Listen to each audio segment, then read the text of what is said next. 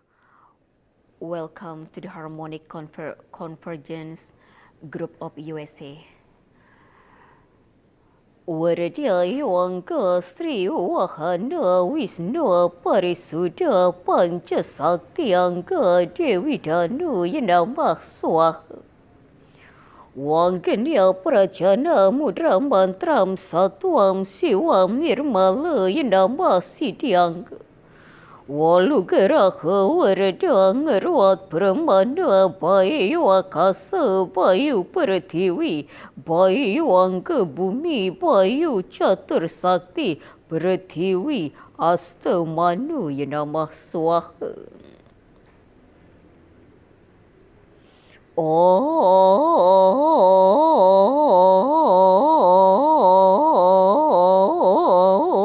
Mang Mangkara Bang bang enganga wahana waradayam santa santa santita widya wangka wadanara paramwa siddhyaksara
Tezjbar kamarin kanritiya para sabda nira para samang tuaya mahadewi jandu. Waru tuayang mahajia dharmuling sira paruan guru nabi sambah paripurna.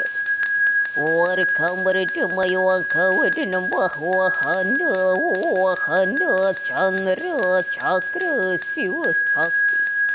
Waludro geni mandala mamurti reng sangyang parisuda mala. War kambang kamar yang wat perkambaning kawad nambah wahanda Wisnu ya nambah Wisnu. Pemanduatan wedang leberruah pengeruatan parisuda. Paramba yang dewi dan yang maha guru.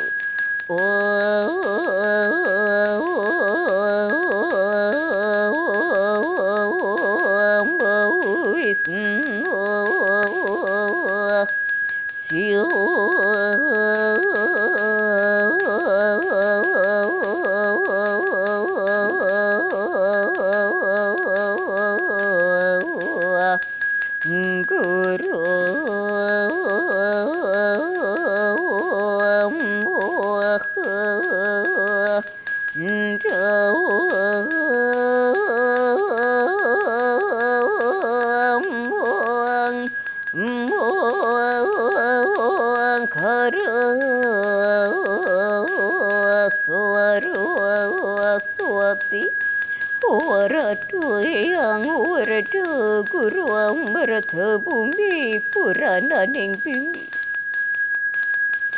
Niran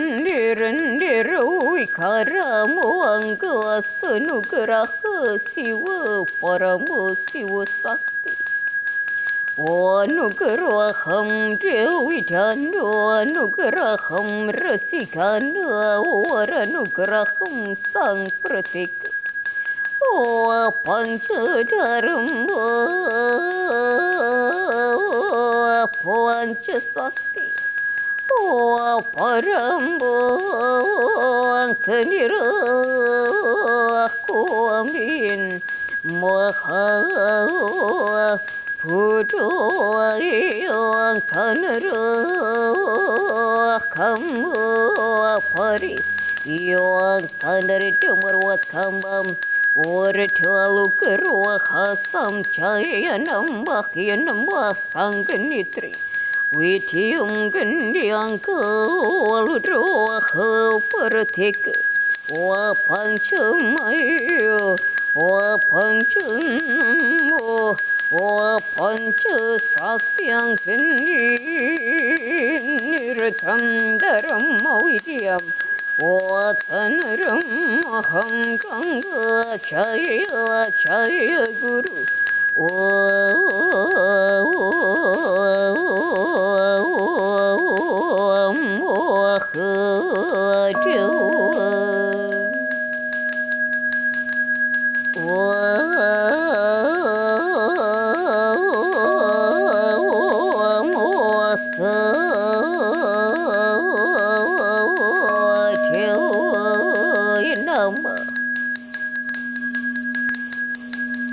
Arachati nirwah parakama mudroam sampurna hangga inama.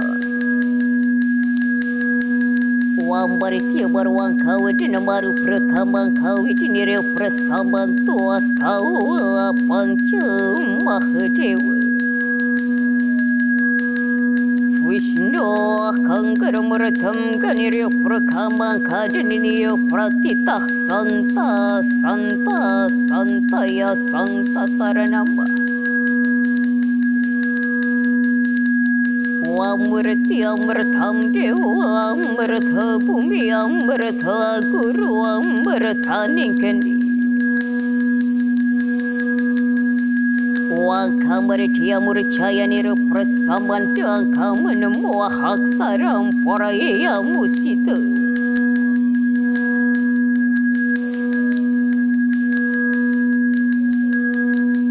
prakamang kawadinamaki aste parakmay amanchana. Wang kawadinaria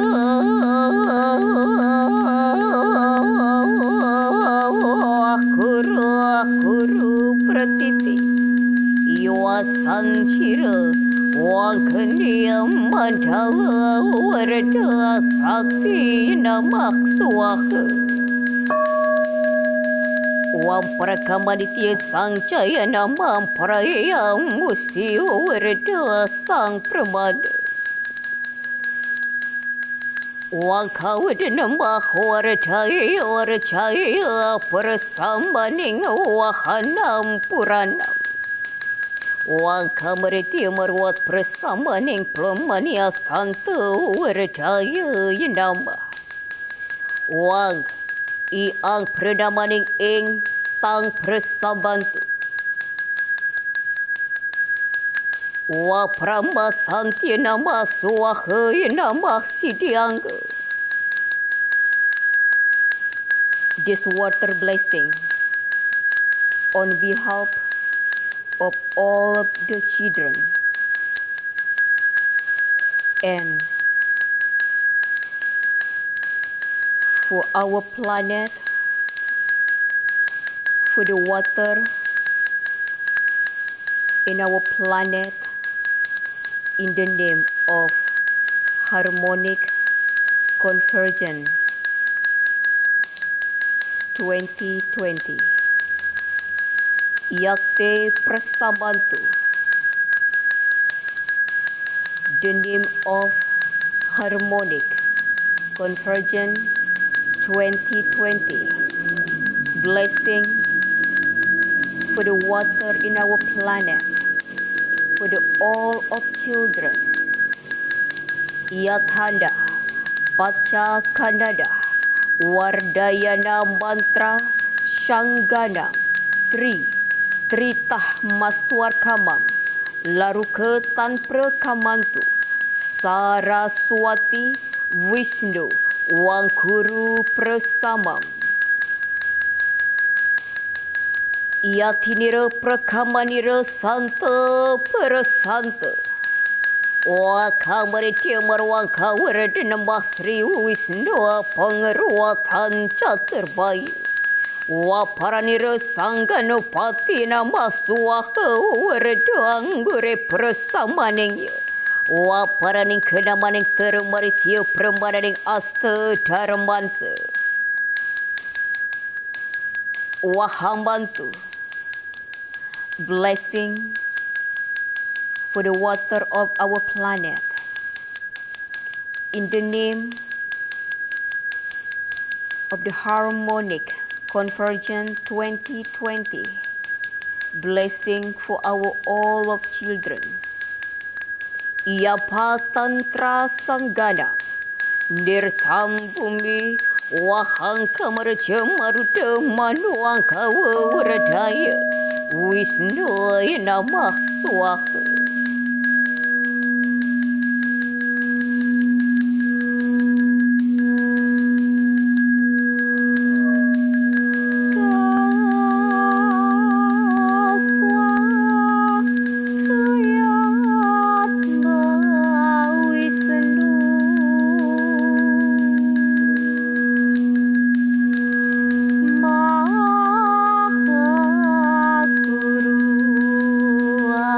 Ma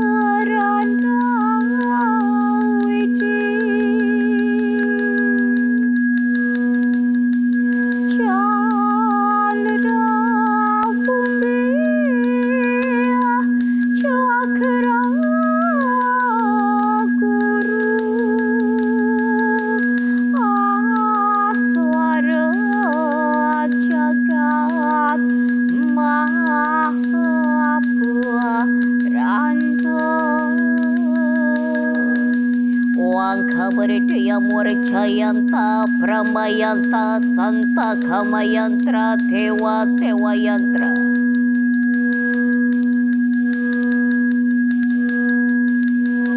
Wat prakamaning kawadan Maryang Sangyang Aga Wisnu Maparan Bumi Parisuda Pratan Maning Yathe Yathe Panchaya Manayante Tantra Ya Paramana Yantra Ganga Wardhaya Ganga Yadamah Swaha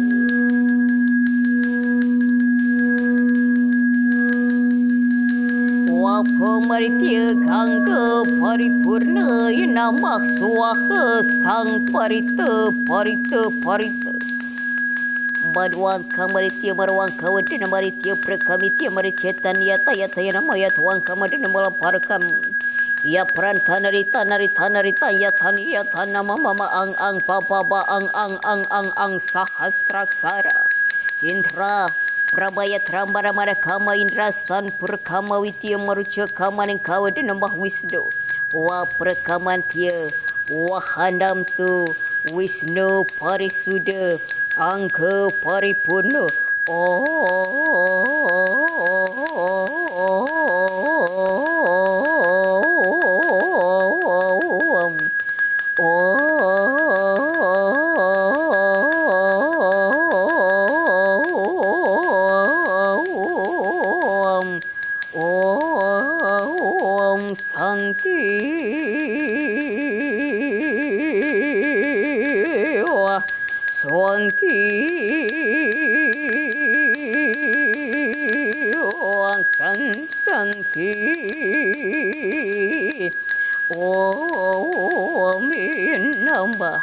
Wardayawat Manira Prasamaning Buddha Dharma Sang Wisnu Warcitya Saktita Prasamaning Dharma Kwamin Wahadamtu Wityo Shitau Kang Hadanti War Pratike Blessing for the all of children in the world Aswahadama Yantra and for the water of our planet the Swaha Mantru Warkamaritya Sang Pramada Santi Santi Santi Nama Swaha.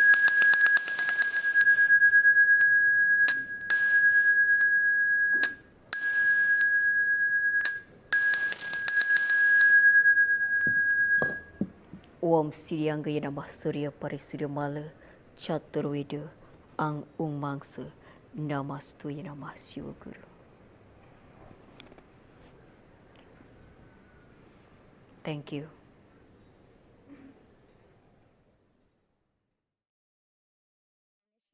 Q Wave Activation Challenge for the Harmonic Convergence 2020. So how we do it is we're going to, for 15 to 20 seconds, go look to the sky, open our hearts, and drop into the collective vibration of we are ready, we believe, and our hearts are open to this star family contact.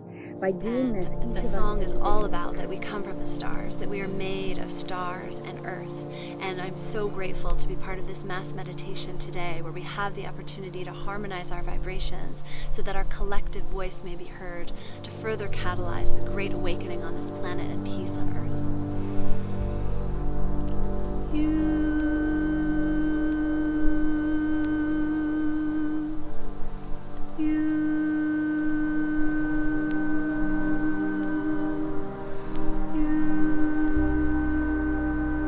Felt a nudge around 3 in the morning and opened my eyes. I was listening to some stuff.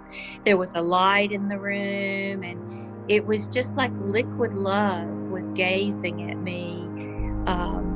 And it probably didn't last more than 90 seconds or a couple of minutes, but it changed my whole understanding of what it is to be. I felt the most unconditional, total acceptance and love and kindness and full focus. And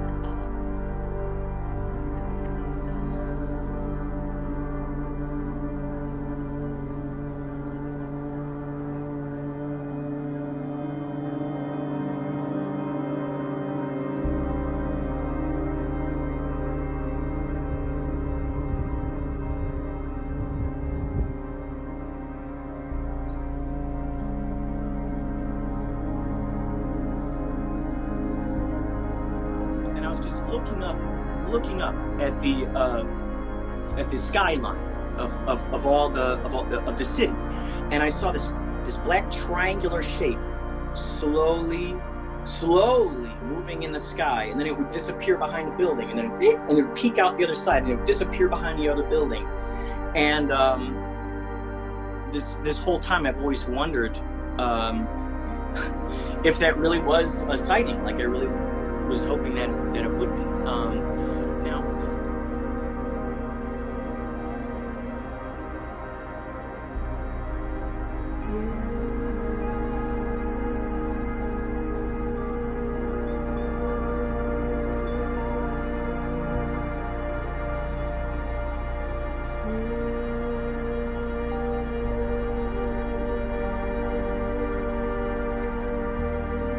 I don't know how you got, but you know, I went camping one night a few years ago with my son, who was 2 at the time, and I remember just looking up at the sky and seeing an incredible number of stars that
Good evening, and welcome to the Harmonic Convergence 2020 event.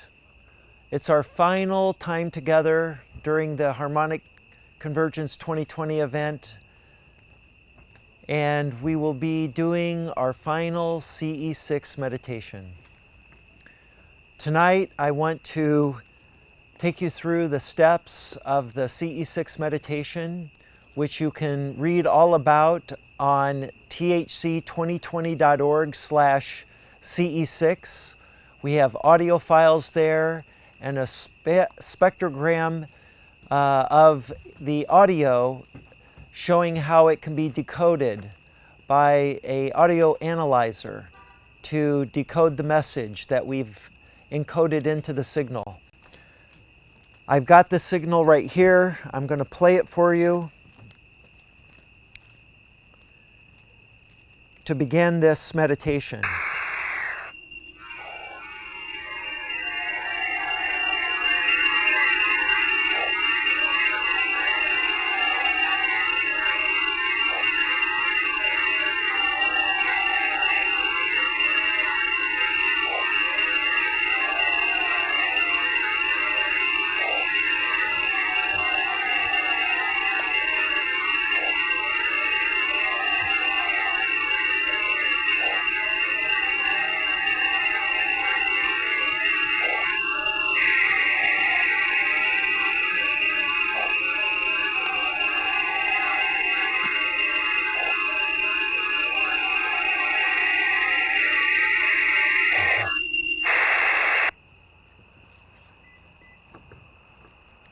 Okay, so that's the first part of this CE6 meditation.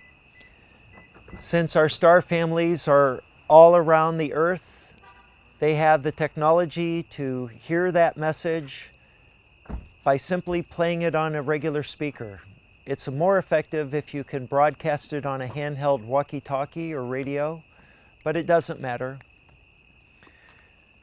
That tells them that you're ready to make contact as part of a global community. Everyone around the world can do this at any synchronized moment and do non-local contact. The next part of this is simply doing the hue. We're going to do this for 21 minutes, and we begin by making sure we're in a comfortable position, either seated or laying down. You can do this with your eyes open or closed. I encourage you, however, to close your eyes and take a few cleansing breaths. The breaths, again, are to exhale out all the air from the lining of the lungs, and then we inhale through the nose, and this causes a little vortex of wind that stimulates the nasal cavity close to the pineal gland and warms the air for it to enter the lungs, and it's more and better prepared for absorption by the blood. And the blood carries that oxygen to all the cells in your body so that your mitochondria can become charged up. The mitochondria are the power cells to the individual cells, all 80 trillion of them in the human body, and that helps us power up for this exercise. Okay, you ready? Let's do 3 cleansing breaths, out through the mouth and in through the nose.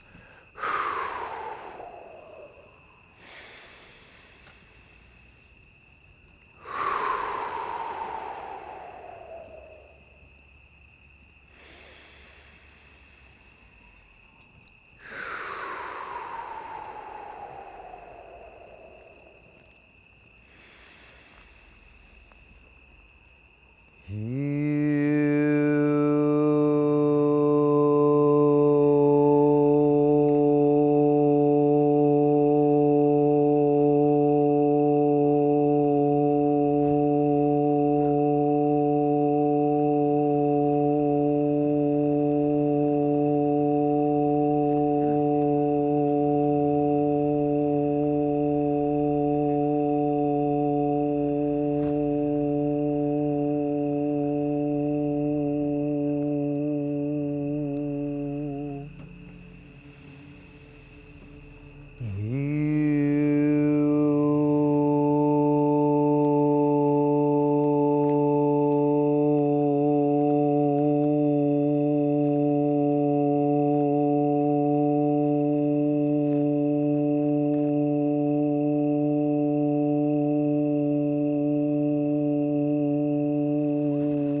Okay, let's now begin our silent contemplation for the next 5 minutes.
Okay, so now we're going to just do a quick review of the cardinal directions.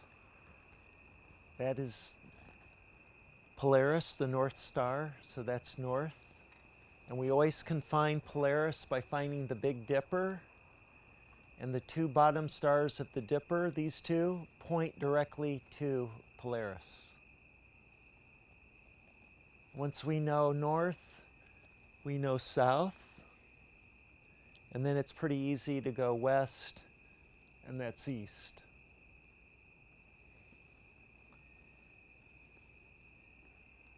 That's Vega.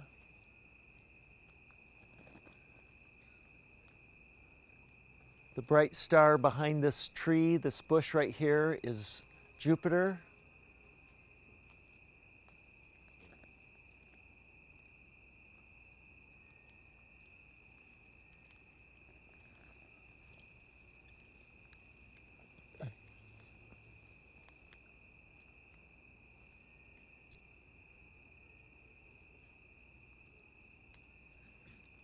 This is Cygnus. So that star right there connects with this star and this star to create a line. The body of the goose, that's the head, and the wings go from that star to that star to there, to there, to there.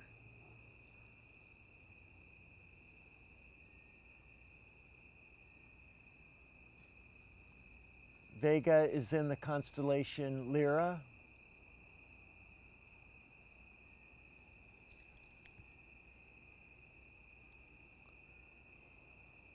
Oh, did you see that? Okay, get a camera on that.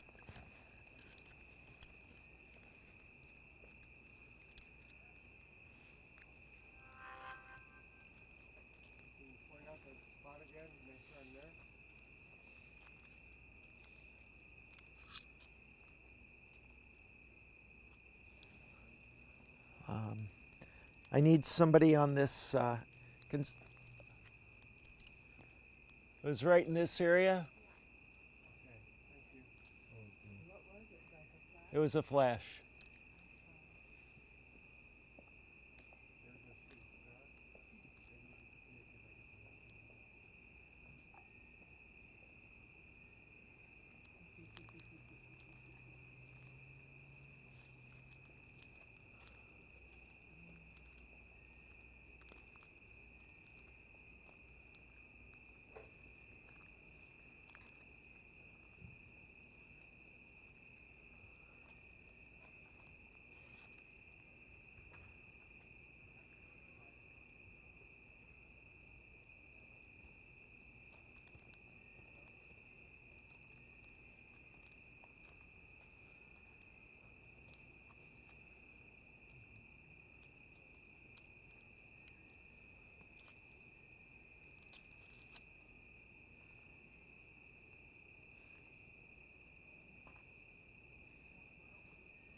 Is there anybody over here with good eyesight that would like to take one of the lasers? Okay. Here, Watch out for Bingo right there. He's there you go. No, Oh, okay. Do you want to do it? Sure. Okay. Why don't you come over here, and wherever is comfortable, you can sit down.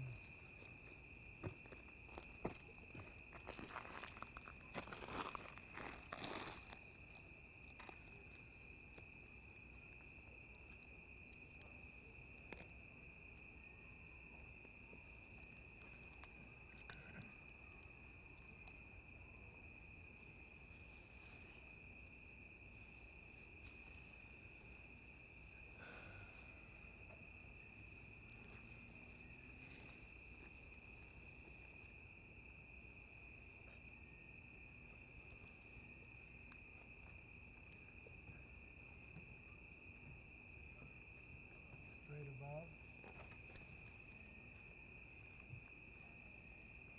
Could be satellite.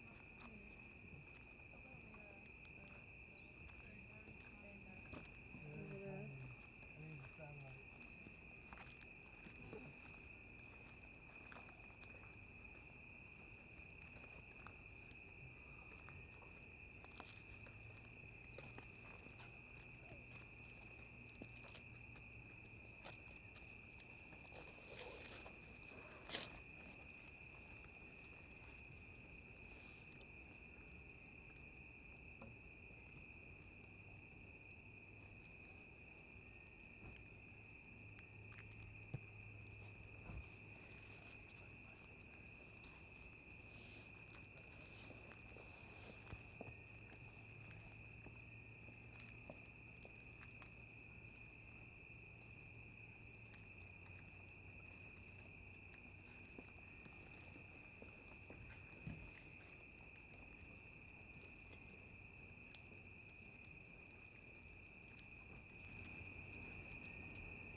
have something moving south. I'm not sure what it is. It's very tiny, but it's moving pretty fast.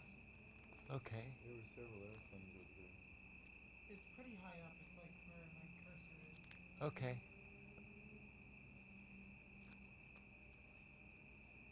Yeah, if you're sure it's not an airplane, go ahead and try to flash it. And I can't see it anymore. It was moving pretty fast.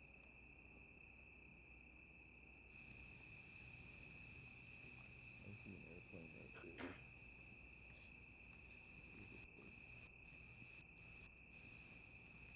Let's do an experiment, everyone.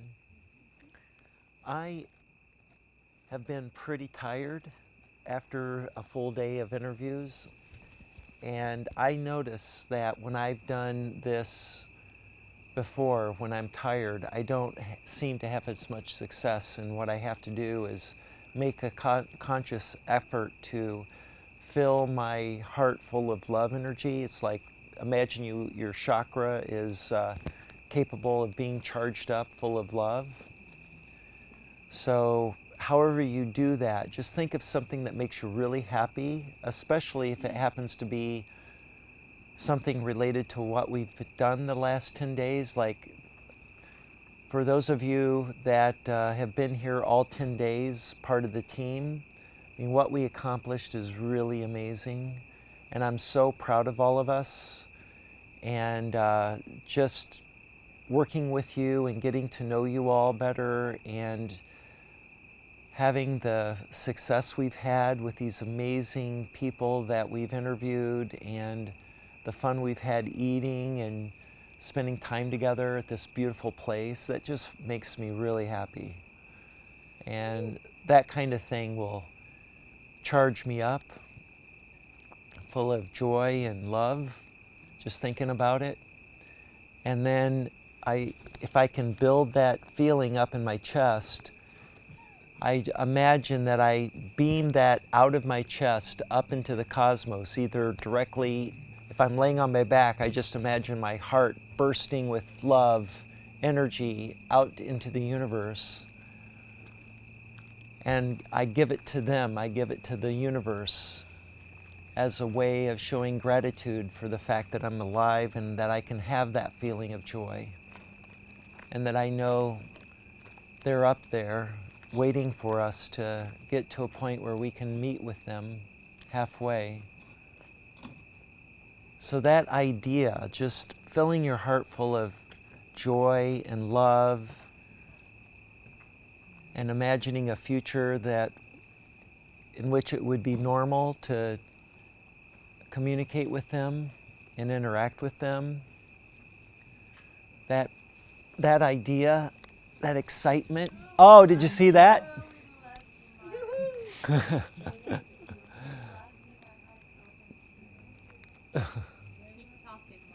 Yeah, so let's build. Yeah. And now feel in your heart your gratitude for this harmonic convergence. Yeah. And now really feel your gratitude and love for all of the staff, for UNIFY, for all the speakers, all the volunteers. And now rub even harder in all those videos. And now I want everyone to feel your love and appreciation for Mark Sims and the loving, giving, serving all foundation that gave this to the world. And now let's all point our hands at Mark. Send him all that love and gratitude. Oh, I feel it. I feel in the love. Let's all say together, we love you, Mark. Ready? 1, 2, 3. We love you, Mark. I love you all as well. I love you too. 3 and 4 and 5 and 6 and infinity and beyond. And now let's do it once more. Rub those hands together. Now we'll put our hands up to the sky and on 3, we love you, galactic family. 1, 2, 3. We love you, Galactic Family!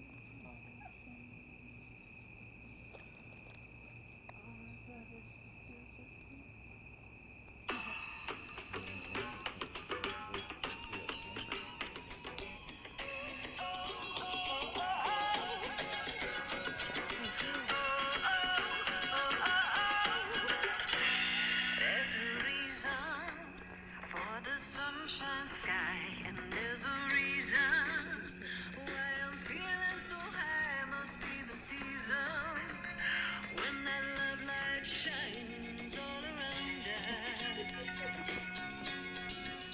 So let that feeling grab you deep inside, brings on the healing where your love can hide, breathe in the freedom beneath the moonlit nights. Awake lover, just let your love flow. Like a mountain stream, and let your love grow. With the smallest of dreams, and let your love show. And you'll know what I mean, it's the season. Right there, guys. Oh, that's a plane.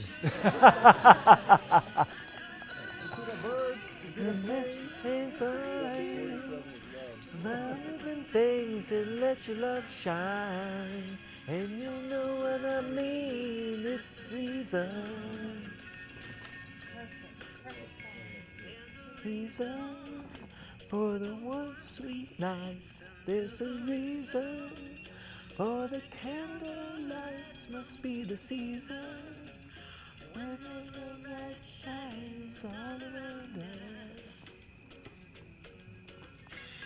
Let the wonder take you into space and lay you under. It's loving embrace, just feel the wonder. As your face, you can't hold back. Just let your love flow.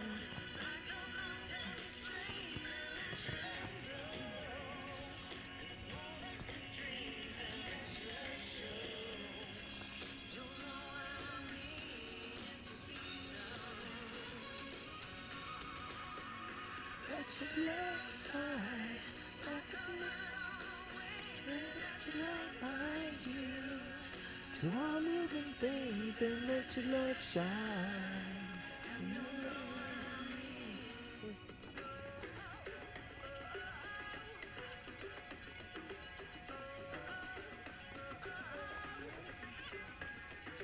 Let your love.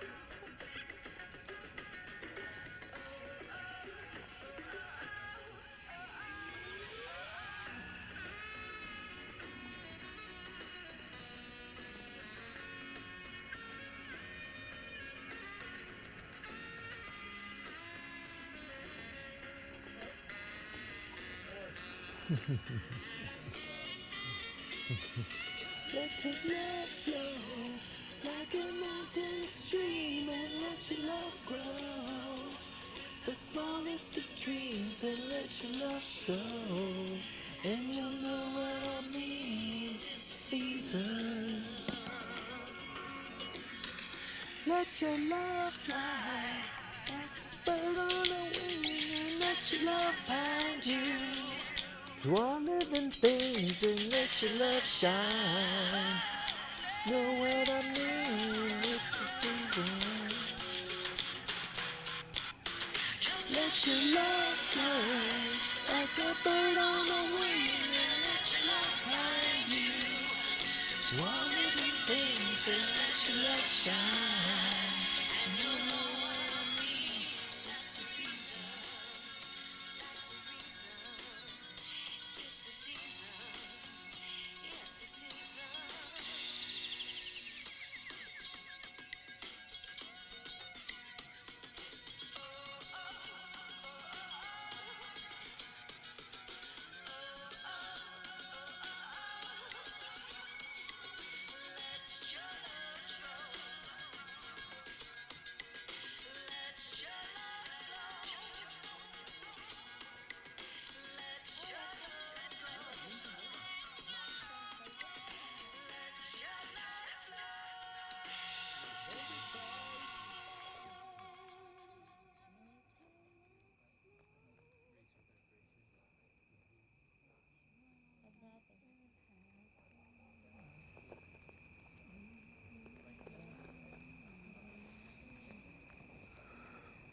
your love fly like a bird on a wing, and let your love find you to all living things, and let your love shine.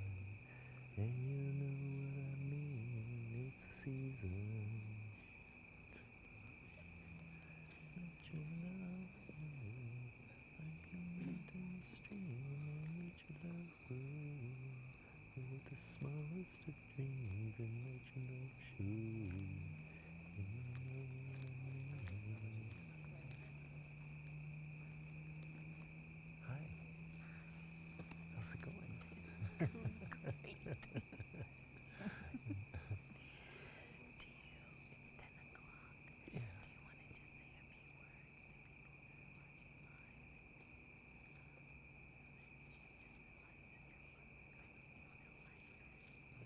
live?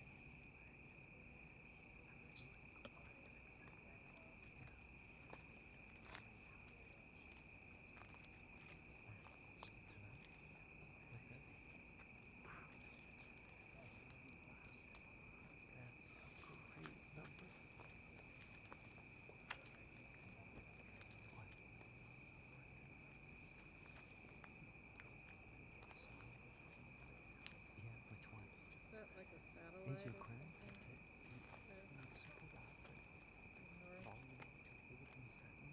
Okay. Okay. Okay. Let's do it. Do you want to get a speaker to do that? Should we get a Bluetooth speaker? I could find one, I think. Does anybody have a Bluetooth speaker?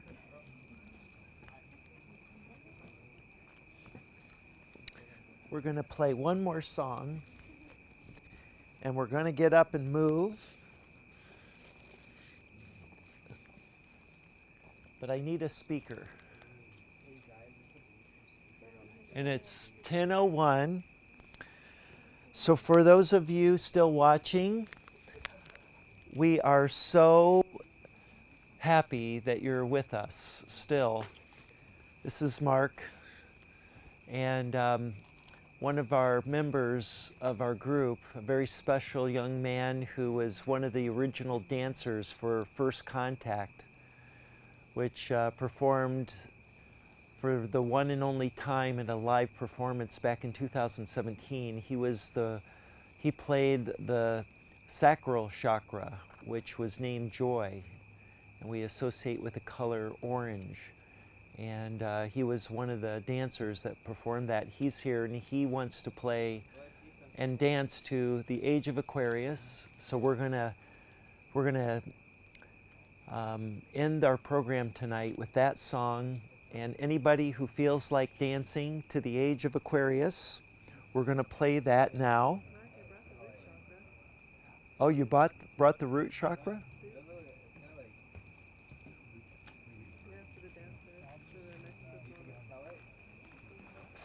Say that again? I have 2 chakra seats with me right now. Oh, you do? I do.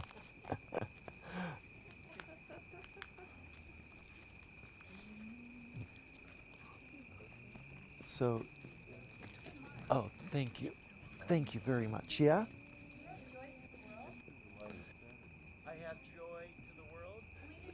You want to play Joy to the World? Yeah. Let's play that. We haven't heard this song. Okay, let's play Joy to the World. This is one of the 13 songs that we didn't have time to do a video for to play. Let's just do the whole set. Oh, all of them?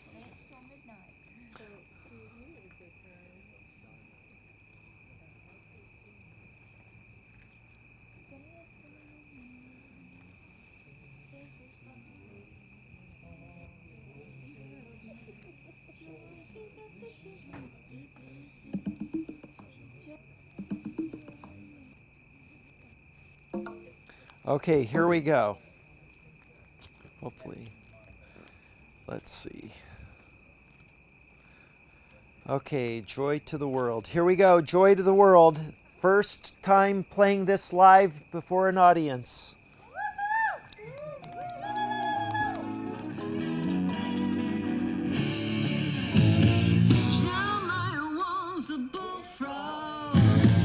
was a good friend of mine.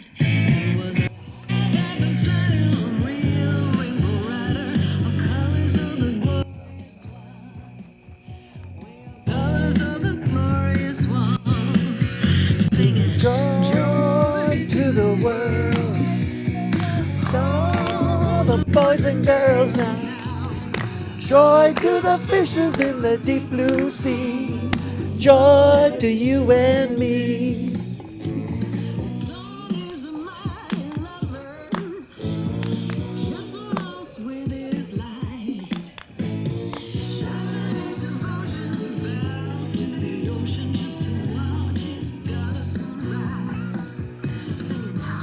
Joy to the world, all the boys and girls now. Joy to the fishes in the deep blue sea. Joy to you and me.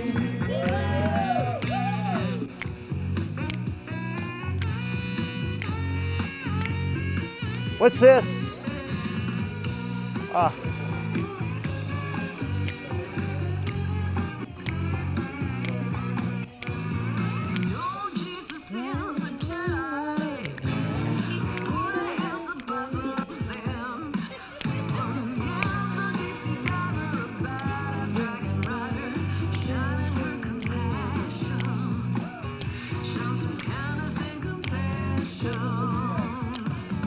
Joy to the world, all the boys and girls now. Joy to the fishes in the deep blue sea. Joy to you and me. Joy to the world, all the boys and girls now. Joy to the fishes in the deep blue sea. Joy to you and me. Joy to the world, all the boys and girls. To the world, joy to you and me. Joy to the world, all the boys and girls now. Joy to the fishes in the deep blue sea. Joy to you and me. To the world, all the boys and girls now. Joy to the fishes in the deep blue sea. Joy to you and me. To the world, all the boys and girls now. Deep blue sea. Joy to you and me. To the world.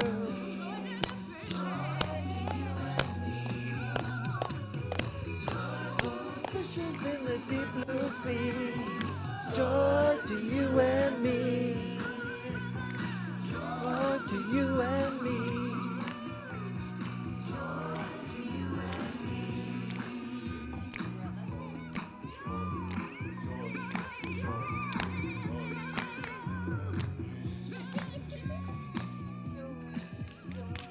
Joy, joy. Woo! Joy to you and me. All right. Amen, brothers and sisters. How about Guided by the Light? Oh, yes, please. That's a good one.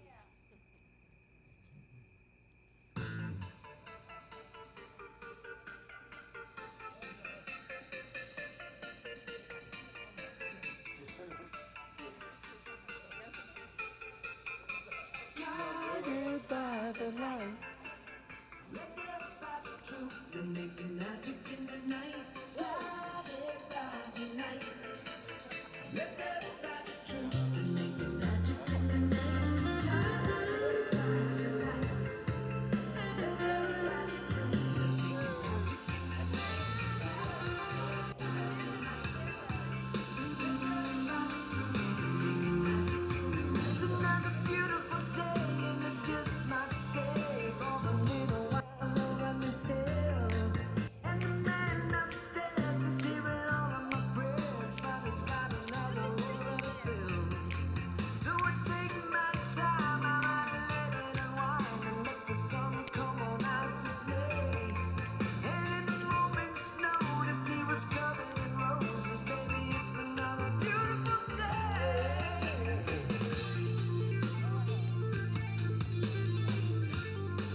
Is that one? Right there, guys. There it is. There we are. Woo! There it is.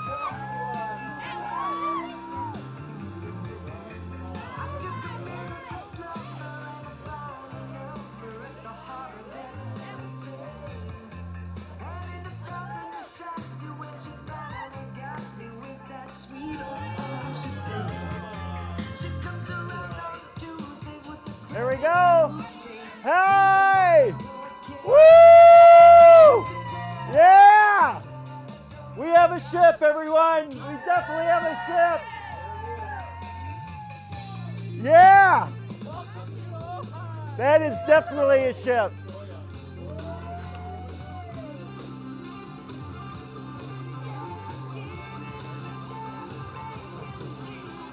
Guided by the light.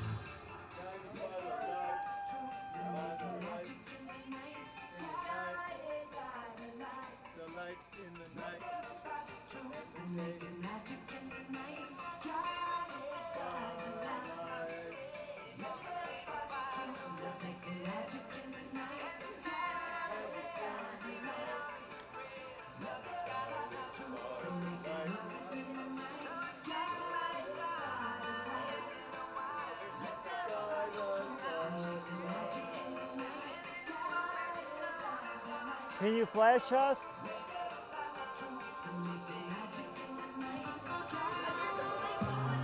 It's going behind the tree.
Now it's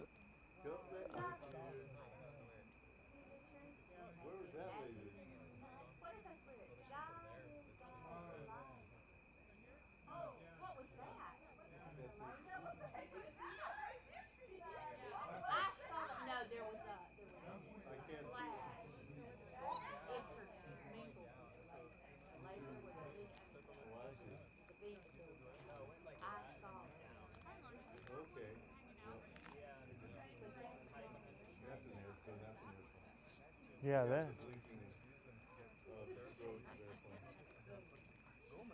Huh? All right.